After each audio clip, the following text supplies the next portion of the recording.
ಇನ್ನು ಬಿಜೆಪಿ ಅಭ್ಯರ್ಥಿಗೆ ಮತ್ತೊಂದು ಗೆಲುವು. ಈಗ ಬಿಜೆಪಿಗೆ ಉತ್ತರ ಕನ್ನಡದಲ್ಲಿ ಗೆಲುವು ಸಿಗ್ತಾ ಇದೆ. ಅಲ್ಲಿಗೆ ಮತ್ತೊಂದು ಜಿಲ್ಲಾ ಕೇಂದ್ರವನ್ನ ಅಥವಾ ಮತ್ತೊಂದು ಕ್ಷೇತ್ರವನ್ನ ಆಗಿಸಿಕೊಂಡಿದೆ ಬಿಜೆಪಿ. ಗಣಪತಿ ಉಳ್ವೇಕರ್ ಗೆಲುವನ್ನ ಸಾಧಿಸಿದ್ದಾರೆ ಭೀಮಣ್ಣ ಟಿ ನಾಯಕ್ ವಿರುದ್ಧ.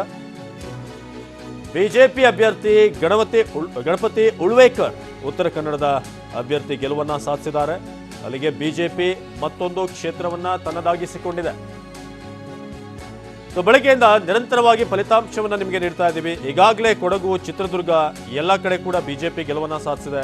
ಅದೇ ರೀತಿಯಾಗಿ ಬೆಂಗಳೂರು ನಗರ, ಬೆಂಗಳೂರು ಗ್ರಾಮಾಂತರ, ಉತ್ತರ ಕನ್ನಡ ಮತ್ತೊಂದು ಕ್ಷೇತ್ರದಲ್ಲಿ ಈಗ ಬಿಜೆಪಿ ಗೆಲುವನ್ನ ಸಾಧಿಸಿದೆ. ಉತ್ತರ ಕನ್ನಡದಲ್ಲಿ ಬಿಜೆಪಿ ಅಭ್ಯರ್ಥಿ ಗಣಪತಿ ಉಳ್ವೇಕರ್ ಭೀಮಣ್ಣ ಟಿ ನಾಯಕ್ ಕಾಂಗ್ರೆಸ್ನ ಅಭ್ಯರ್ಥಿಯ ವಿರುದ್ಧ ಗೆಲುವನ್ನ ಸಾಧಿಸಿದ್ದಾರೆ. ಒಟ್ಟು 2915 ಮತಗಳಿರುವಂತಹ ಕ್ಷೇತ್ರ ಇದು. ಅದರಲ್ಲಿ 2907 ಮತ ಆಗಿದೆ, ಅಲ್ಲಿ ಚುನಾವಣೆ ಆಗಿದೆ. ಅದರಲ್ಲಿ ಈಗ ಗಣಪತಿ ಉಳ್ವೇಕರ್ ಗೆಲುವನ್ನು ಸಾಧಿಸಿದ್ದಾರೆ. ಅಲ್ಲಿಗೆ ಬಿಜೆಪಿ ರಾಜ್ಯದಲ್ಲಿ ಮತ್ತೊಂದು ಪರಿಷತ್ ಕ್ಷೇತ್ರವನ್ನು ತನ್ನದಾಗಿಸಿಕೊಂಡಿದೆ.